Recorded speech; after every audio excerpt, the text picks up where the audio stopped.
Il arrive à Québec sans bague au doigt, sans première dame, sans cortège d'enfants à présenter au salon. Un gouverneur général, seul comme un roc, qui ne danse à aucun bal. Et pourtant, autour de lui, les rumeurs claquent comme des éventails. Qui est la femme, épouse, maîtresse, intrigante, qui tiendra ce cœur militaire?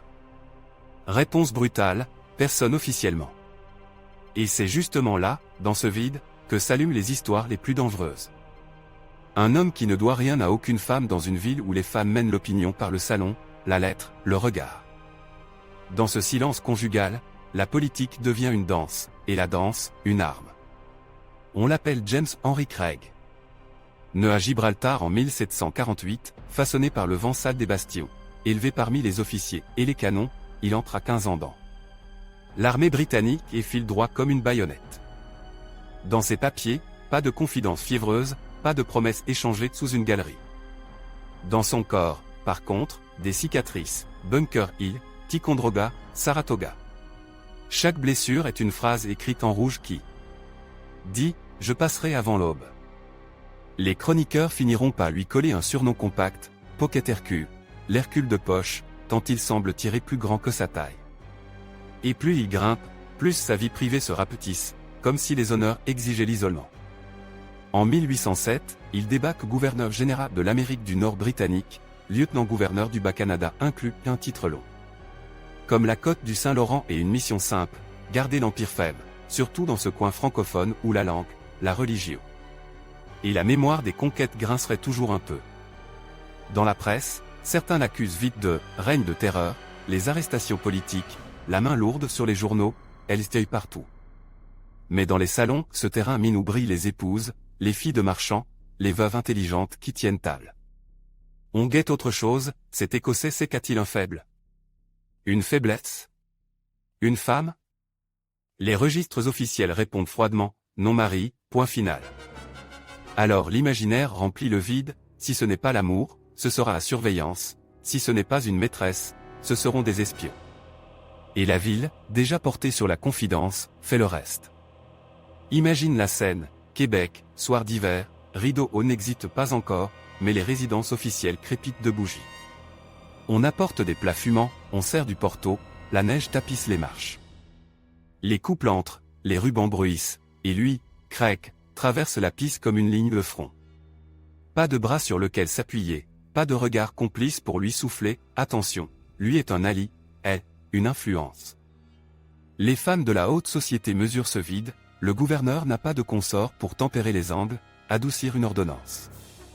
Prêter l'oreille aux orphelinats. Dans l'Empire, c'est un rôle semi-officiel, la châtelaine est souvent une clé. Sans elle, tout est plus tranchant. Les invitations deviennent des batailles d'escarmouches, les sourires, des reconnaissances aériennes. Les dames comprennent vite que la meilleure façon d'approcher Craig, c'est la politique. Aller par les hommes qui l'entourent. De là, la rumeur, s'il n'a pas de femme, c'est que sa fidélité est militaire, exclusive, et que toute aventure intime serait une brèche dans sa carapace. Pour saisir l'aimant puissant qui attire et repousse, ce mélange de prestige, d'austérité et d'angoisse, il faut reculer. Cadet devenu officier, Craig traverse la guerre d'indépendance américaine en première ligne, il est là à Bunker Hill, encore là-haut. Poste du Nord, blesse, évacué, de retour. À Saratoga, il voit l'humiliation britannique se nouer comme un nœud marin, et il en sort plus dur, moins patient.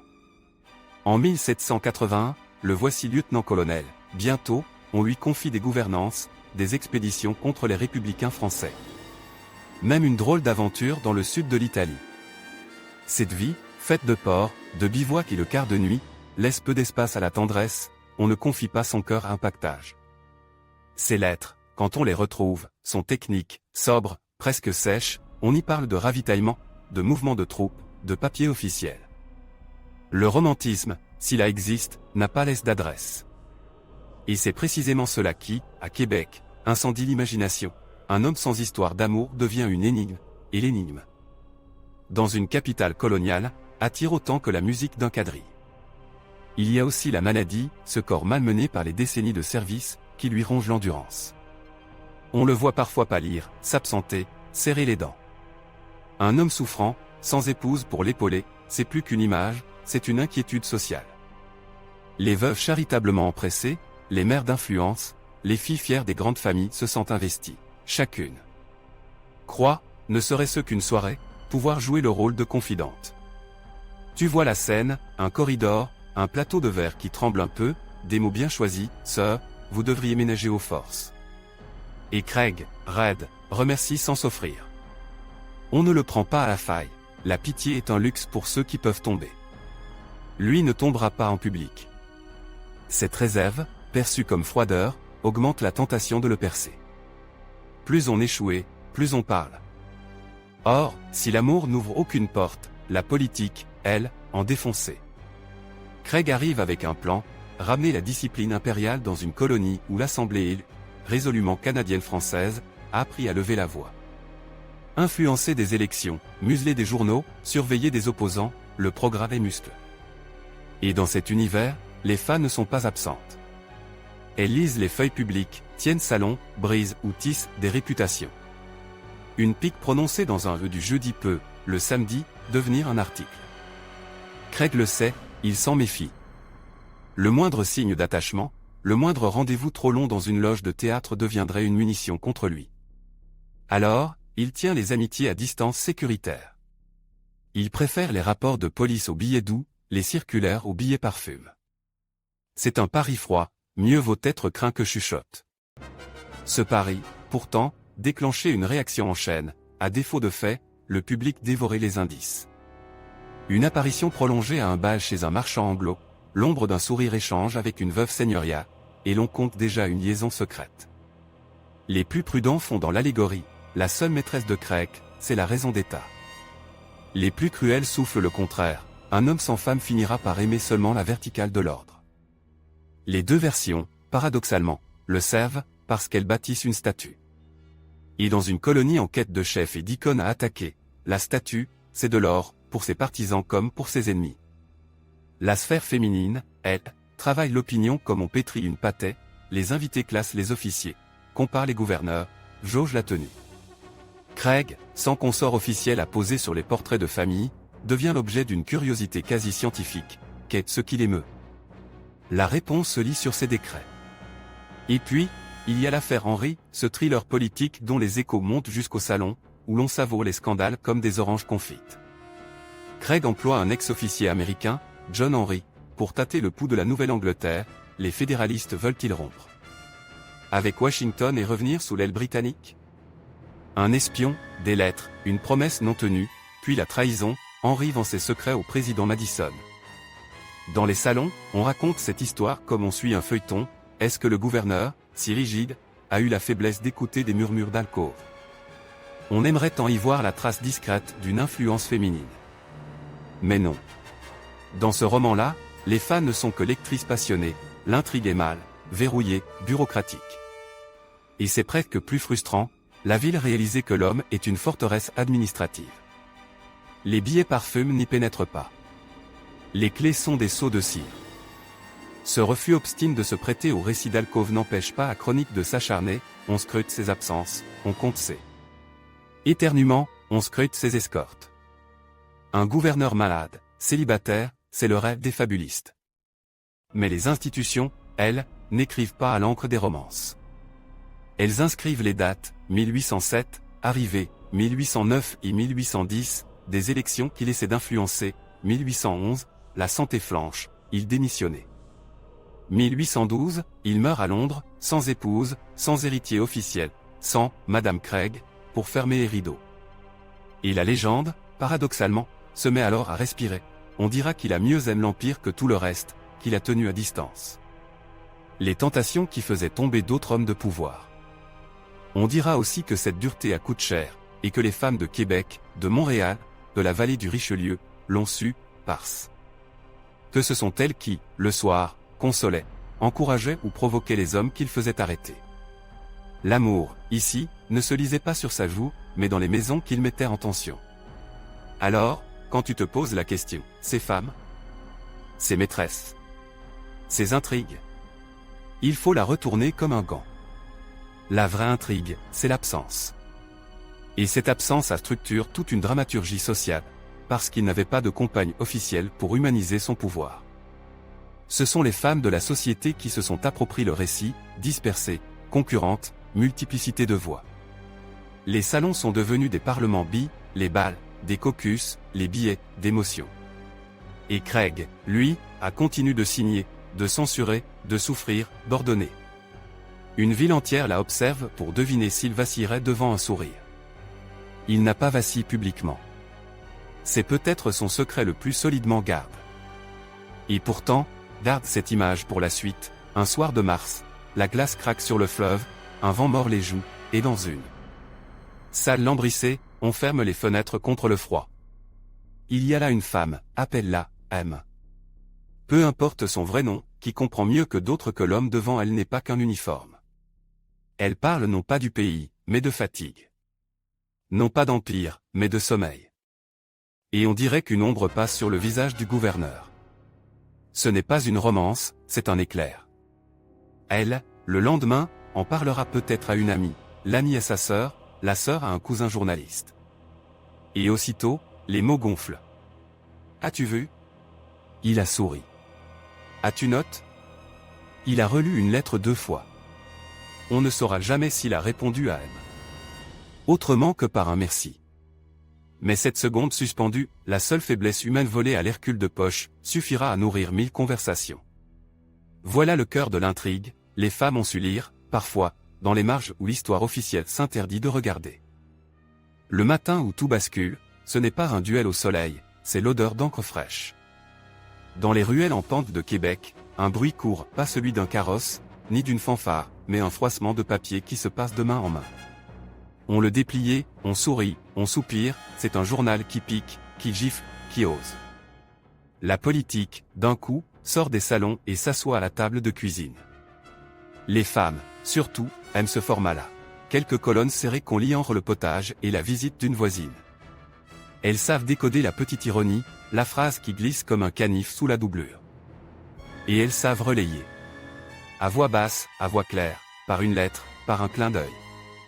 La machine de l'opinion, mi-maison, mi-boutique, s'allume. Et Craig, lui, voit l'étincelle. Son réflexe est simple, couper l'oxygène. Il ne s'attaque pas à un bal, ni à un club, ni même à une faction, il s'attaque à l'imprimerie, ce cœur chaud qui bat dans l'arrière-cour. Une porte s'ouvre brusquement, des bottes frappent les marches, la casse de caractère tremble. On fouille, on confisque, on saisit les formes encore humides, on emballe les presses comme on muselle un cheval nerveux. Dans l'instant, les ruelles deviennent des fils télégraphiques humains, ils ont arrêté un tel. Ils ont fermé le journal. Les femmes entendent, descendent l'escalier plus vite, tirent un châle, sortent sur le pas de la porte. L'air mort, le ciel est blanc, et leur regard, lui, est très clair, elles savent ce que veut dire le silence imprime. Quand les pages se taisent, les maisons doivent parler plus fort. Craig, dans son bureau, reste le même homme, économe de gestes, précis, pas d'humeur à confidence. Ce qu'il signe, ce sont des papiers à l'encre brune qui autorisent des arrestations, des perquisitions, des mises au frais. Pas de panache, pas de rhétorique. Un style d'ordonnance qui marche droit comme une bordée d'infanterie. Sauf que l'Empire ne gouverne jamais seulement des hommes, il gouverne des foyers, des habitudes, des amitiés tissées à l'aiguille. Et ce tissu-là, ce sont souvent les femmes qui le tiennent. En fermant une imprimerie, Craig n'étouffait pas une voix, il déclenchait un cœur. Écoute-la, cette ville qui bruisse. Une dame d'âge, veuve d'un marchand, reçoit chez elle le jeudi soir. Elle ne fait pas de politique, et c'est ce qu'elle prétend, elle, reçoit. Sauf que sur la table, les tasses de porcelaine cachent mal le feu qui couve. Les nouvelles de l'atelier saisi arrivent avant les pâtisseries. Une jeune femme intervient, précise, femme, on ne réduit pas au silence un peuple avec un cadenas. On se fabrique seulement un autre canal. Elle propose un stratagème tout bête, recopier à la main, au propre, les textes que tout le monde a lus avant l'assaut, et les laisser circuler. Des cahiers bleus, des carnets, des copies, des relectures. La rumeur devient manuscrit, l'indignation devient calligraphie. Dans les cuisines, dans les arrière-boutiques, les lettres se multiplient. La presse a été étouffée? Alors la plume respire. Craig, averti, se crispe. Il pensait fermer une porte, ce sont 100 fenêtres qui se sont ouvertes. Il augmente la pression, convoqué, questionné, menacé. À défaut de trouver une maîtresse à discréditer, on cherche des complicités à démanteler. Quel cercle, quelle maison, quelle table propage le feu. Ça, c'est le drame, l'intime devient champ de bataille. Et les femmes, soudain, sont visibles, non pas sur un registre mondain, mais sur une carte tactique. On note qui reçoit, qui prête, qui lit à voix haute. Le regard administratif, froid, passe devant les volets entr'ouverts. Dans les maisons, on s'organise, on cache les feuillets dans un panier à laine, on glisse une note entre 2 pages d'un livre de prière, on confie une lettre à une cousine qui traverse le fleuve. Tout ça n'a rien d'une romance, et c'est justement là que le cœur bat, parce qu'il n'a pas de vie conjugale, parce qu'aucune épouse ne vient amortir les angles de son pouvoir. Craig fait face à une société où les femmes deviennent des relais, des aiguillages. Elle ne cherche pas à l'enlacer, elle cherche à contourner son réseau. Dans ce jeu, l'absence d'une première dame a ses copes enlevé une soupape. Personne pour écouter la plainte discrète d'une sœur de prisonnier, personne pour porter à l'oreille du gouverneur un plaidoyer d'orpheline. La compassion, ici, n'a pas d'office. Elle se débrouille sur le perron. Et puis, un soir d'hiver, on voit surgir une silhouette connue, l'ombre de M. Celle qu'on apercevait dans un coin de salon, plus lucide que les autres. Elle n'est pas une héroïne de roman, elle n'a ni rubis ni discours. Mais elle comprend l'économie cachée de la ville. Si on veut résister au décret, il faut protéger les corps avant les idées. Elle propose de cuisiner pour les familles touchées, d'organiser des rondes de veille, d'ouvrir 2, 3 portes complices scellées. Gendarme s'attarde trop. Un plan discret, organique. Les hommes vont et viennent, s'emportent, se heurtent, elle cale la logistique. À force de friction, la politique prend feu, sans bois, le feu s'éteint. Elle apporte le bois, des gestes, des paniers, des clins d'œil. On parle beaucoup des journaux interdits, des patriotes, sermonnes, des libelles saisis. Mais l'histoire qui se joue sous la langue est plus fine. Une jeune épouse, par exemple, garde sur elle la clé d'un petit coffre.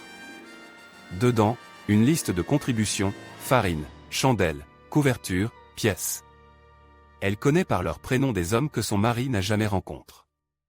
Non parce qu'elle complote, mais parce qu'elle organise les secours. Dans la logique carrée de Craig, cette femme est une ombre, dans la vie réelle, elle est le pivot d'un quartier. Il n'embrasse pas cela, il ne peut pas. Chez lui, la chaîne de commandement est simple, du gouverneur au fonctionnaire, du fonctionnaire au soldat. Mais dans la ville, la chaîne qui résistait est circulaire, de la vieille tante à la voisine, de la voisine à la couturière, de la couturière à la libraire, et retour. Un réseau tisse, par ange. Le plus troublant, c'est que la tension ne ressemble jamais à un fracas de sabre. C'est du quotidien des places de quelques degrés. Une mère marche un peu plus vite, une boulangère glisse une enveloppe avec la miche, une institutrice retient une élevée après la classe. Pour lui confier un billet. Rien d'héroïque à vue d'œil, mais tous ces gestes additionnent, c'est un gant sur la joue du pouvoir. Craig sent la claque. Il n'admettra pas que sa force bute sur un tissu invisible, mais il le sait, les ordres passent, l'adhésion, non. Là où il voulait régner par la peur, les femmes opposent l'endurance. Et pourtant, faut bien le dire, l'homme n'est pas un ogre sans ombre. Il souffre. Les chroniques partent de ses absences à des cérémonies, de sa démarche raide, de ses traits-tirs. La maladie le mord, l'hiver du pays n'aide pas. Parfois, on rapporte qu'il s'est appuyé une seconde de trop sur un dossier de chaise, qu'il a demande de l'eau en plein milieu d'une lecture. Ces details, on les raconte comme des micro-scandales, tu vois, il fatigue. Mais là se cache quelque chose de plus lourd. Un chef sans famille paraît plus grand que nature, quand il flanche, il paraît soudain minuscule, humain. Pour un groupe de femmes, ce n'est pas un motif de moquerie, c'est un signal. On discute non pas de politique, mais de compatir sans désarmer. Peut-on souhaiter la convalescence de celui qui signe des arrestations? Peut-on rappeler la charité sans désamorcer la résistance? Les mots s'entrechoquent autour d'une table de couture. Elle décide ceci, aider les blesses de tous bords, mais garder la vigilance allumée comme une lampe de veilleuse. À cet endroit précis, la ville prend conscience du paradoxe central, l'homme le plus puissant est aussi le plus seul. On avait fantasme une intrigue d'alcôve, un sourire cueilli dans l'ombre, un ruban oblique qui en dirait long, mais non. Le drame féminin ne se fera pas à l'oreiller, il se fera au grenier, au caveau, au coin du feu. L'érotisme devient logistique, la romance devient approvisionnement, la passion devient patience. Et c'est infiniment plus puissant, parce que c'est invulnérable à la rumeur. On peut diffamer une maîtresse, on ne diffame pas un panier de potage déposé sur une marche. Pendant ce temps, la scène publique continue de se fouetter elle-même. Des élections, des pamphlets, des tirades. L'opposition dénonçait la main lourde, la censure, la surveillance généralisée. Craig rétorquait par la fermeté, l'Empire ne négociait pas son unacte dans un monde où tout craque. Au loin, des bruits de guerre et de frontières inquiétaient. Le gouverneur ne veut pas d'un foyer de contestation aux portes de l'inconnu, il verrouille. Et plus il verrouille, plus la société s'invente des clés. Des bals caritatifs se transforment en collectes discrètes, des réunions de lecture deviennent des caisses de solidarité. Les femmes, encore à elles, donnent une forme douce à des gestes durs, offrir une couverture, c'est couvrir aussi un combat. C'est ici que réapparaît M. Elle comprend que la bataille qui vient ne se gagnera ni dans un édit, ni dans un grand soir, mais dans la durée, prendre soin des nôtres, noter les noms, saisir l'histoire pendant qu'elle se fait. Elle commence à écrire non pas des pamphlets flamboyants, mais un carnet de faits, de dates, de ressentis. Elle décrit des hommes qu'on vient chercher au petit matin, des femmes qui se taisent par dignité, des enfants qui demandent quand papa rentre. On ne publiera pas ces pages, on les gardera pour ne pas oublier quel prix coûte un décret. Ce carnet, c'est l'anti-journal, pas un cri, un sismographe. Et pourtant, de toutes les armes, c'est peut-être la plus dangereuse, parce qu'elle rend la douleur transmissible sans théâtre. Sais-tu ce que c'est, une ville qui s'habitue à parler tout bas? C'est comme une maison au plancher qui grince, on sait exactement où poser le pied pour ne pas réveiller le dormeur. À Québec, les femmes apprennent vite ces chorégraphies. Elles deviennent somnambules expertes, passer de l'amitié au secret sans perdre le naturel, filer une confidence sans alourdir, détourner une question d'un officier par une anecdote domaniale. Cette haute école de la discrétion donne le vertige.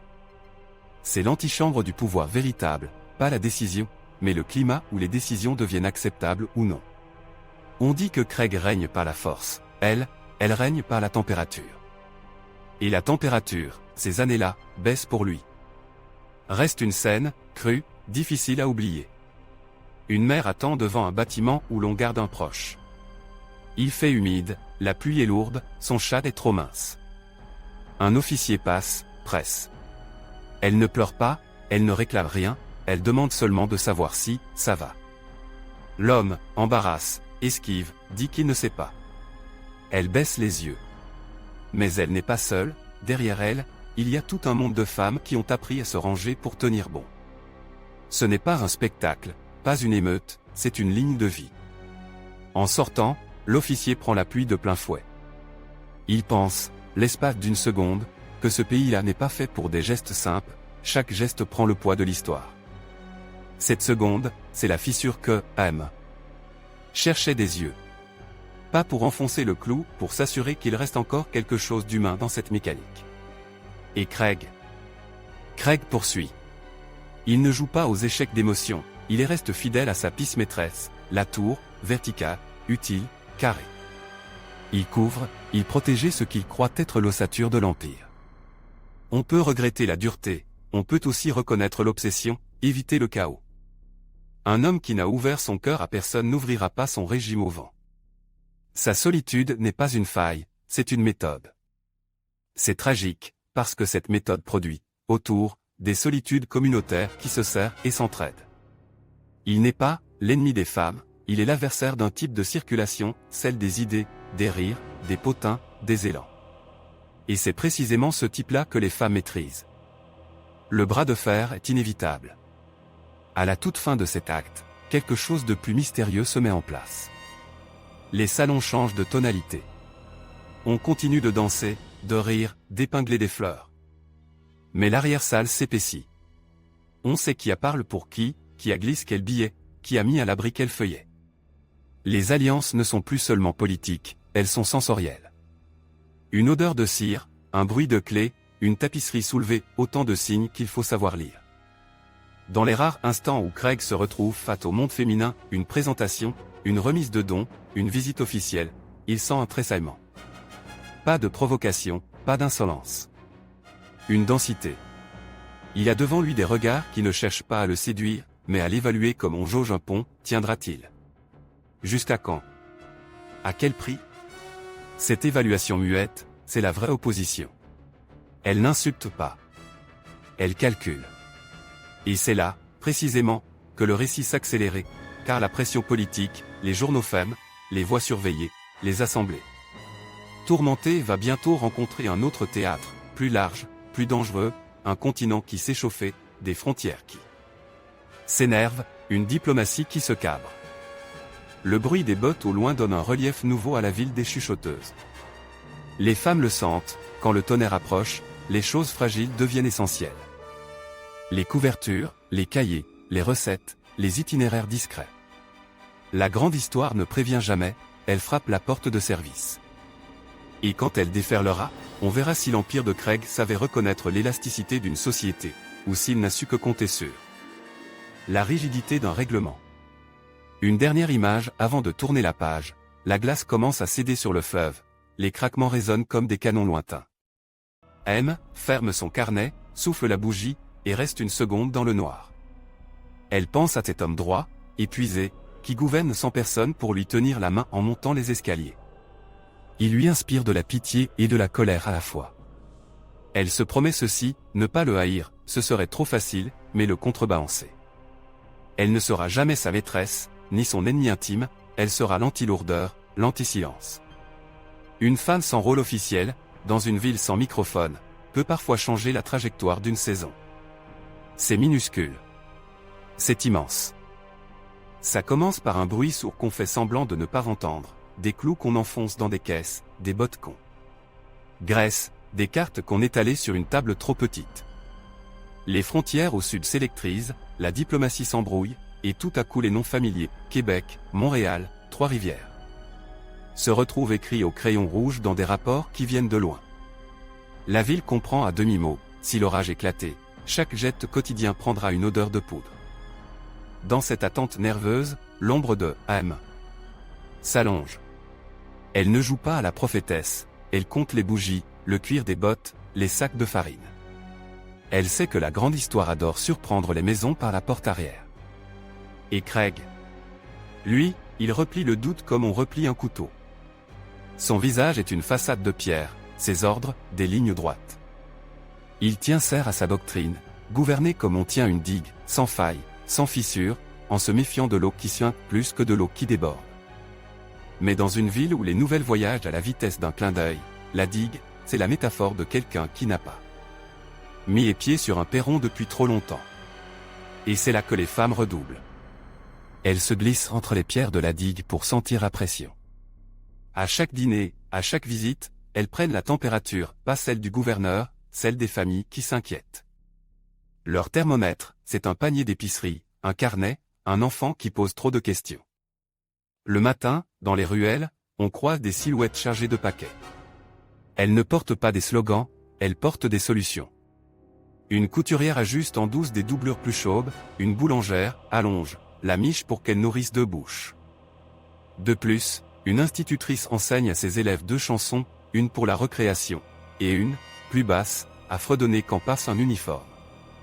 Le code est simple, la ville doit pouvoir respirer même si on serre le corset.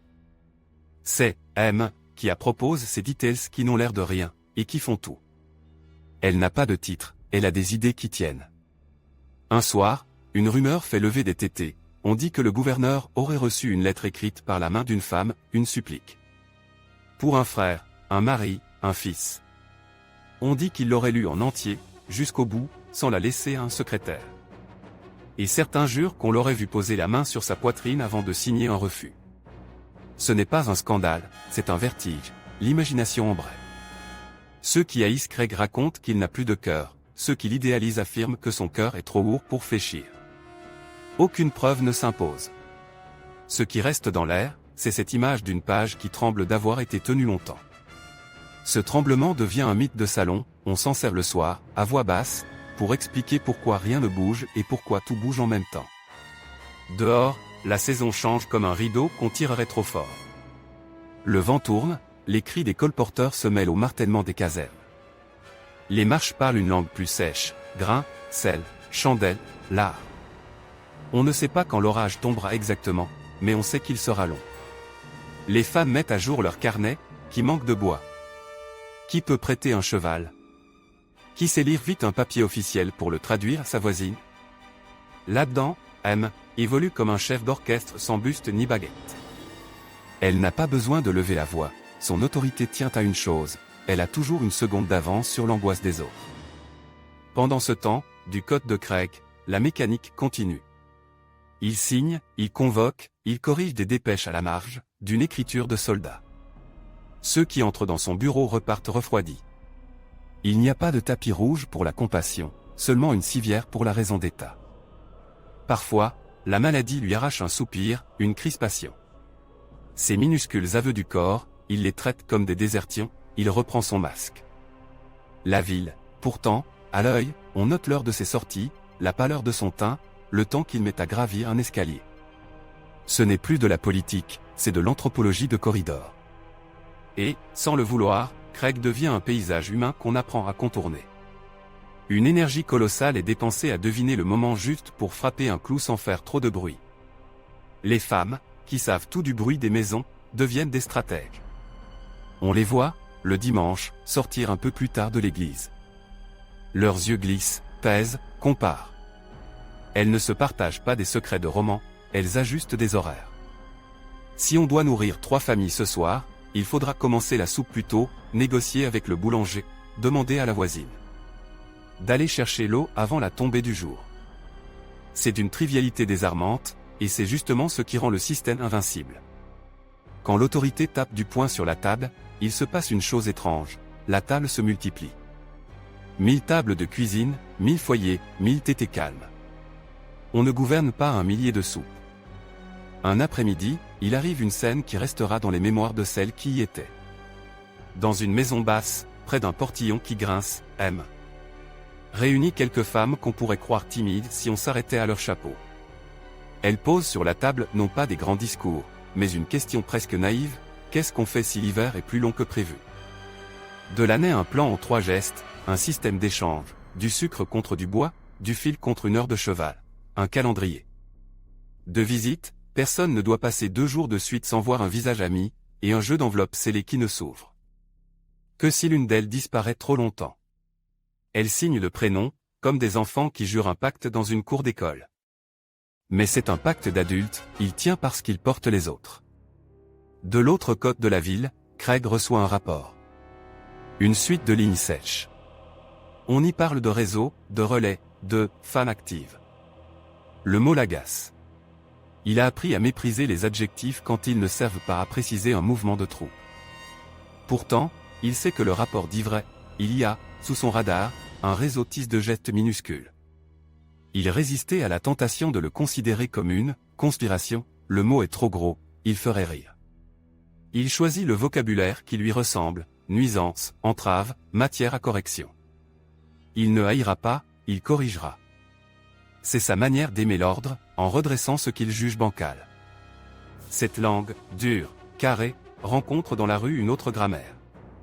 Elle est faite de regards. Une jeune femme aperçoit un homme qu'on suit à distance, elle s'arrête pour renouer son lacet plus longtemps que nécessaire, et les suiveurs doivent passer. Une mère traîne volontairement son enfant au milieu d'un portail pour ralentir 2 soldats qui ont l'air presse.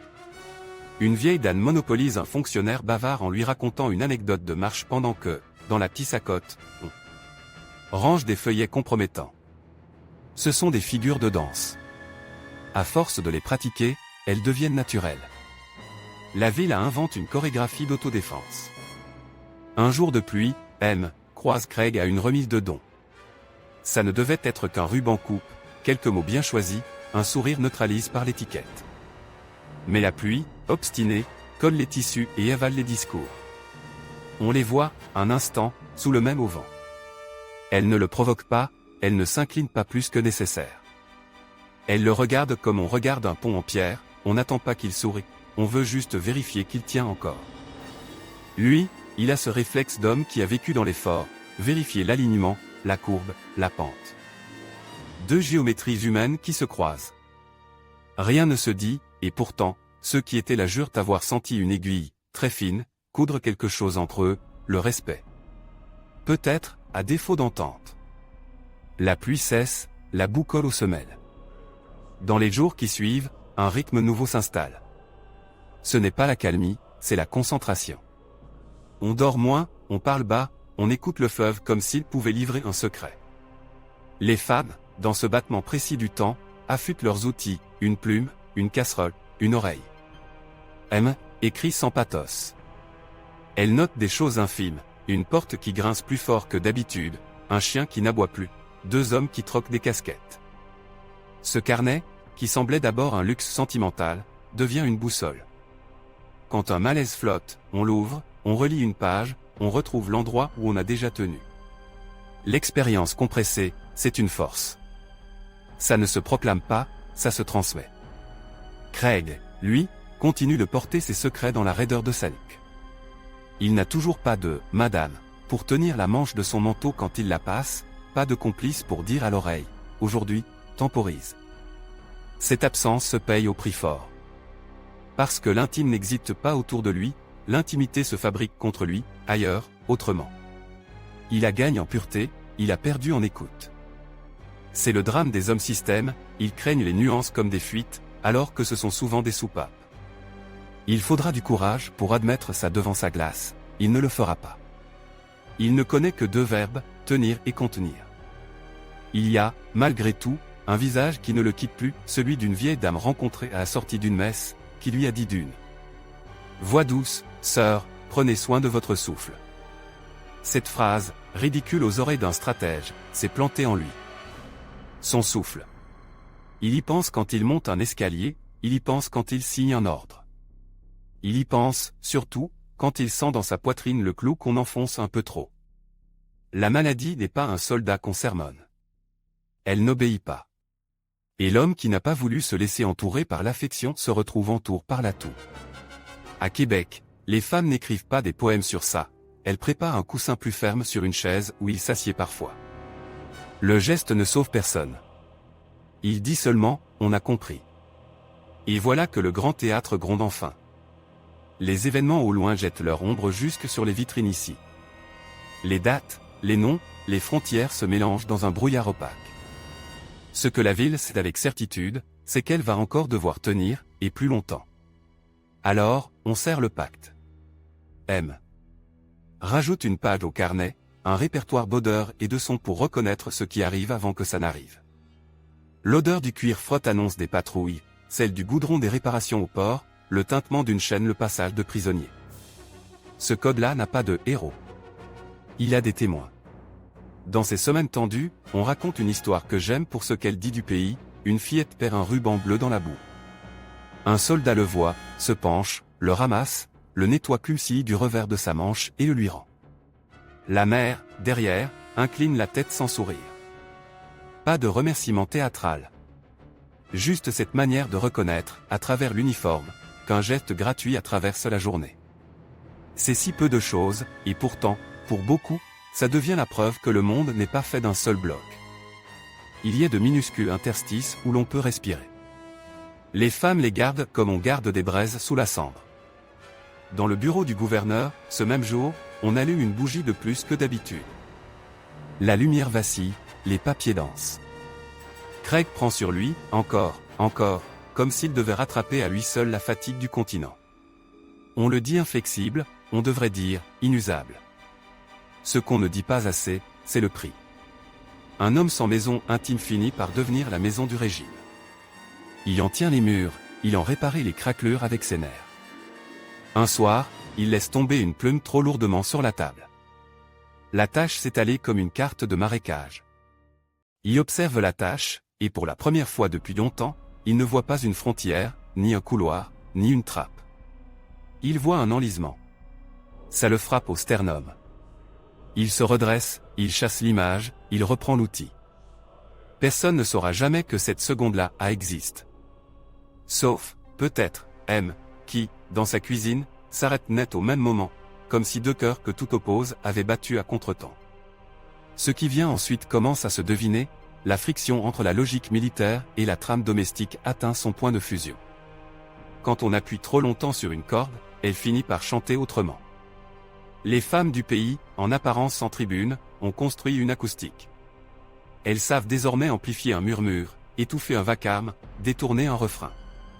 Et James Henry Craig, l'homme qu'on disait imperméable à l'amour, va devoir affronter ce qui ressemble fort à son contraire, une tendresse obstinée pour la liberté, administrée en silence, par des mains anonymes. Ça n'a pas l'éclat d'une maîtresse au balcon. Ça a la durée d'un hiver entier. Le jour où l'armure craque ne fait pas de bruit. C'est un matin banal, un de ces matins où le soleil hésitait à se montrer par respect pour les malades. Dans un bureau au rideau tire, la plume de James Henry Craig racle le papier comme une scie qui a perdu une dent. Les lettres se forment encore droites, mais la main force, ralentit, force de nouveau. Il n'y a personne pour dire « reposez-vous », pour poser un verre d'eau à portée, personne pour veiller à ce que la braise ne s'éteigne pas d'un coup. Un gouverneur sans foyer intime, c'est une femme laissée dans un corridor, on espère qu'elle tiendra toute seule. Parfois, elle tient, parfois, elle fume, puis elle part en silence. Dehors, la ville a appris à respirer en contretemps. On parle moins fort, on marche plus juste, on contourne les angles vifs comme on contourne une marche mal fixée. Les femmes, elles, on perfectionne l'art des transitions.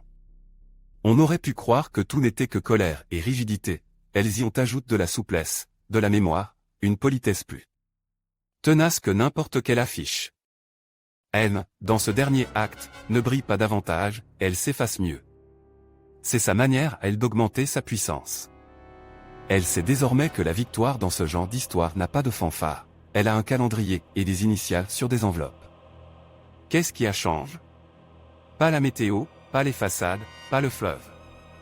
Ce qui a changé, c'est l'idée que la peur devait ordonner la maison. Elle ne l'ordonne plus. Les gens ont appris à arranger leur journée avec la peur sans se laisser voler leur salaire. Ça semble minuscule, mais c'est là que se joue tout. Un régime qui voulait tenir par la crispation voit soudain sa pression se dissoudre dans le quotidien. Il sert encore, bien sûr, il sert par métier. Mais plus il sert, plus la prise glisse. Ça ne s'explique pas sur un diagramme, ça se voit dans un regard de couturière, dans la façon dont un enfant cesse de sursauter. Entendant un pas de soldat. Dans ce temps suspendu, James Henry Craig sent sa santé reculer par vagues. Il refuse d'admettre qu'il s'épuisait, il n'a pas été élevé pour capituler. Il continue à signer, à corriger, à gratter dans les marges. Mais l'effort lui prend des morceaux qu'il ne récupérait pas. Il lui manque ce que d'autres hommes d'État ont de plus précieux, une présence qui mesure l'effondrement à sa place, qui sache, avant lui, quand retirer le front d'1 degré. Sans épouse, sans sœur proche, sans nièce à porter, il devient son propre baromètre. Mauvaise idée. On n'entend pas son propre souffle quand on porte la maison au complet sur ses épaules. La ville, elle, a son baromètre, c'est la circulation douce des gestes. Une voisine déposait un panier avec 2 miches, un pot de ragoût, une mèche de chandelle et un mot. Le mot ne dit rien de grand, il dit « encore ». Ce « encore » vaut un discours. Les grandes choses de l'histoire se tiennent sur ce petit adverbe. Ames le sait, et désormais elle l'enseigne sans phrase. Elle forme des relais, non pas pour renverser une statue, mais pour empêcher le froid d'entrer dans les os. Elle ne s'imagine pas héroïne, elle vérifiait la réserve de savon. Un soir, un officier fatigue pose ses bottes trop fort sur la pierre d'un perron. La vieille dame à qui appartient la maison n'a pas peur. Elle lui offre un tabouret, non pas par soumission, mais pour que la poussière tombe là où elle se balaie plus vite. L'officier hésitait, s'assoit, grimace un sourire gêne. Ce n'est pas un moment de réconciliation, c'est un ajustement de posture. De ces micro-ajustements naît une atmosphère qui résistait longtemps. Craig voulait une colonie au garde à vous, il trouve une colonie au travail. Ce n'est pas la même chose, et il n'y a pas d'ordre qui corrige cela. Le corps du gouverneur finit par réclamer sa dette. Un médecin, discret, vient plus souvent. On étouffait les éternuements derrière des portes. La rumeur croît comme un trait de craie qui se prolonge d'un trottoir à l'autre, il est à bout. Ceux qui le détestent y voient une occasion, ceux qui l'estiment y voient une tristesse. Les femmes, elles, y voient une responsabilité. Que l'homme chute chez lui ou qu'il s'écroule en public, c'est une question d'organisation. Elles sont prêtes pour les deux. Une d'entre elles, qui connaît les maisons officielles mieux que les huissiers, Amen prépare un coussin cousu exprès pour une chaise trop dure. Elle sait qu'il n'acceptera pas un cadeau. Elle la confie à une intendante avec la consigne simple, laissez-le là, comme si la chaise était toujours ainsi. Ce même soir, M agrandit son carnet. Elle recopie non seulement des faits, mais des gestes. Elle note la façon dont une main tient une poignée, dont un porte se referme quand on la pousse, dont un manteau accroche un clou. On dirait de la maniaquerie, c'est une technique. Quand tout est politique, tout doit devenir technique, ou bien on s'épuise. Dans la marge d'une page, elle écrit une phrase qui, plus tard, semblera prophétique, la liberté tient mieux si on la coud à un usage. Elle ne se prend pas pour un philosophe, elle pense à un ourlet. La scène qui suit n'est pas grandiose, et c'est justement pourquoi tu t'en souviendras. Une pluie froide tombe sur Québec. L'épave glisse, les chiens restent sous les tables. Dans un bâtiment qui résonne un peu trop, Craig reçoit une délégation. Des messieurs graves, des salutations mesurées, un échange d'objets comme on échange des coups de menton. Quand tout est fini, il reste derrière une jeune femme qu'on n'a pas vue entrer. Elle ne cherche pas à se faire remarquer. Elle tient une lettre pliée. On croit d'abord que c'est une demande, un plaidoyer pour un proche. Quand elle commence à parler, on comprend que ce n'est pas ça. Elle vient offrir un répit. Elle vient dire, avec un tact de chirurgien, que le pays tiendra mieux si le chef prend 1 heure de repos par jour. Elle ne le flatte pas, et lui décrit les conséquences techniques de sa fatigue. Elle ne pleure pas, n'accuse pas, n'implore pas. Elle calcule. Il l'écoute, pour une fois, jusqu'au bout. Il remercie.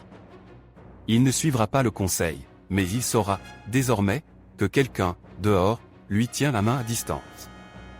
C'est parfois tout ce qu'un homme peut accepter. La pluie cesse. Les jours s'enchaînent. Dans les rapports, on lit des mots qui paraissent use, ordre, loyauté, sécurité. Dans les rues, on entend des mots neufs, entraide, retour, demain. Les deux lexiques se croisent et ne se mélangent pas. C'est un signe qu'une ère finit. James Henry Craig voit venir le moment où son nom n'ajustera plus la température. Il refuse de s'y attarder, il garde sa pose. Cette obstination ne le grandit pas toujours, mais elle l'empêchait de se défaire. Il choisit de sortir par la porte qu'il a lui-même verrouillée, avec la clé dans la poche. Le dernier regard qu'il pose sur la ville n'est pas celui d'un amoureux éconduit. C'est celui d'un ingénieur qui s'éloignait d'un pont en se disant « J'ai fait ce que je pouvais dans la contrainte qu'on m'a donnée ». Il n'embrasse personne. Il serre quelques mains, trop peu. Les femmes qui l'ont combattu sans le haïr, celles qui ont nourri, soignent, classent, notent, ne demandent pas vengeance. Elles n'applaudissent pas non plus. Elles se tiennent droites sur le pas de leur porte, et elles respirent. C'est une victoire d'air. Et, M. Elle ne cherche pas à le voir partir. Elle a d'autres choses à faire. Elle ferme son carnet. Elle attache les rubans, elle glisse le tout dans une boîte. Elle laisse un feuillet dehors, celui des prénoms et des dates, au cas où. Puis elle va chez une voisine dont le mari revient du chantier. Tard, trop tard, toujours trop tard, pas parce que le monde est cruel. Mais parce qu'il est lourd. Elle apporte du bouillon, elle arrange une chaise. Elle ne raconte pas l'histoire, elle continue la maison. Et c'est ça, le triomphe discret, pendant que le pouvoir change de main, le pays ne change pas de cœur. Il faut, pourtant, nommer la part tragique. James Henry Craig, l'homme sans épouse, laisse derrière lui une silhouette qui ne s'accroche à personne. On dirait un portrait inachevé, des contours fermes, des ombres dures, et, là où les autres auraient eu des couleurs chaudes, un blanc qu'aucun peintre n'a osé remplir. Certains y verront une faute, d'autres une esthétique. Dans cette zone blanche, les femmes ont projeté leur propre film, pas une romance, mais une cartographie des soins, des ruses, des transmissions. Si tu cherches une maîtresse, tu ne la trouveras pas, si tu cherches un roman d'alcôve, il n'existe pas. À la place, il y a un tissu, des mains, des initiales, des paniers, des lampes à huile. Et, oui, des regards qui ont appris à regarder un homme puissant comme on regarde un outil, utile, dangereux, remplaçable. La légende, avec le temps, fera son travail. On polira le personnage jusqu'à laisser une surface où tout le monde pourra se réfléchir. Certains diront qu'il a été le dernier des durs, d'autres diront qu'il n'a pas compris le pays qu'il gouvernait. Les femmes ne se mêleront pas à ces polissages-là. Elles se contenteront de rappeler, au détour d'un repas, qu'une année précise, on a appris à passer des nouvelles en s'échangeant des recettes, qu'un hiver précis, on a su garder la tête en ne perdant pas la main. Elles diront peut-être, avec un petit sourire, que la plus grande intrigue de James Henry Craig fut l'absence de toute intrigue. Qu'on a tente de lui coller des silhouettes, des baisers vols, des ombres de balcon, que rien n'a pris. Et qu'à la place, on a eu mieux, une discipline de l'entraide. Tu veux un dernier choc, un dernier angle vif pour retenir l'attention jusqu'au générique. Le voilà, l'homme que la rumeur aurait aimé voir tomber à cause d'un cœur mal gardé tombe d'avoir garde son cœur trop bien. Pas de scandale, pas de billets compromettants. Une usure. Et en face, celle qu'on disait, mineures, dans les grandes chroniques, les maîtresses de maison, les filles de rien, les cousines. Les veuves ont tenu une ligne sans tambour. Celles qui, dans un autre récit, auraient fourni des intrigues, ont fourni des structures. Et ce sont les structures qui gagnent les hivers. On pourrait finir ici, fermer le livre avec une morale réchauffée. On ne le fera pas.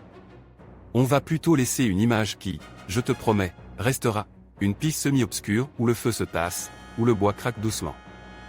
Sur une table, une boîte avec des rubans. À côté, un carnet ouvert sur une page où on lit, d'une écriture nette, tenir, mais tenir bien. Un coup de vent soulevait le rideau. On voit, par la fenêtre, une rue qu'on connaît par cœur. Rien n'a l'air d'un théâtre. Et pourtant, tout est scène, une femme accroche un manteau à l'entrée, une autre noue un foulard autour du cou d'un enfant, une troisième ferme doucement une porte. Le monde n'explose pas. Il se prolonge. Et quelque part, très loin, un ancien gouverneur entendrait ce prolongement-là, ce n'est pas la musique qu'il avait demandé, mais c'est la musique qui dure. M, avant d'éteindre la bougie, pense à la première fois où elle a vu James Henry Craig traverser un salon. Elle revoit cet homme sans coup d'offert, sans main disponible, sans oreille distraite. Elle comprend mieux aujourd'hui ce qu'elle confusément pressentait alors, on ne gagne pas contre un tel homme en essayant de le plier. On gagne à côté de lui, en pliant le linge, en pliant les horaires, en pliant le quotidien jusqu'à ce qu'il devienne un ressort. Elle souffle la flamme. La fumée dessine un fil noir qui monte et s'efface. Ça sent la cire et le linge propre. Le jour finira, le jour reviendra. Le reste, la postérité se le disputera. La maison, elle, ne disputera rien, elle fera du café. Et si, malgré tout, tu veux une dernière phrase pour clouer le clou, prends celle-ci, à murmurer plutôt qu'à proclamer, on croyait que l'absence d'amour ferait taire l'histoire, elle lui a appris à chuchoter plus longtemps. Ça n'entrera peut-être pas dans les livres d'école. Mais dans les maisons où l'on sépare sans élever la voix, ce sera suffisant. Le nom de James Henry Craig continuera de tirer des conversations qui n'ont rien de romantique et tout de fidèle, la conversation. Sur la façon la plus digne de se tenir quand l'ordre pèse. Et les femmes, sans scène ni costume, garderont la coulisse en ordre pour la prochaine pisse. Alors, regarde, la caméra s'éloignait lentement. La ville n'a pas changé de place. Les toits, les cheminées, les ruelles, tout est là. On pourrait croire que rien ne s'y passe. Pourtant, le spectateur averti c'est qu'un passage s'est opéré, de l'arbitraire à l'habitude, de la peur à la discipline, de l'homme. Système à la maison réseau. Si tu tends l'oreille, tu entendras encore, très loin, une tour tenue et un pas régulier sur une galerie. Et, plus près, le froissement d'un carnet qu'on range pour de bon. L'histoire n'a pas besoin d'un baiser pour se refermer. Elle a besoin d'un petit déclic, celui d'une serrure qu'on ferme le soir, quand on est enfin chez soi.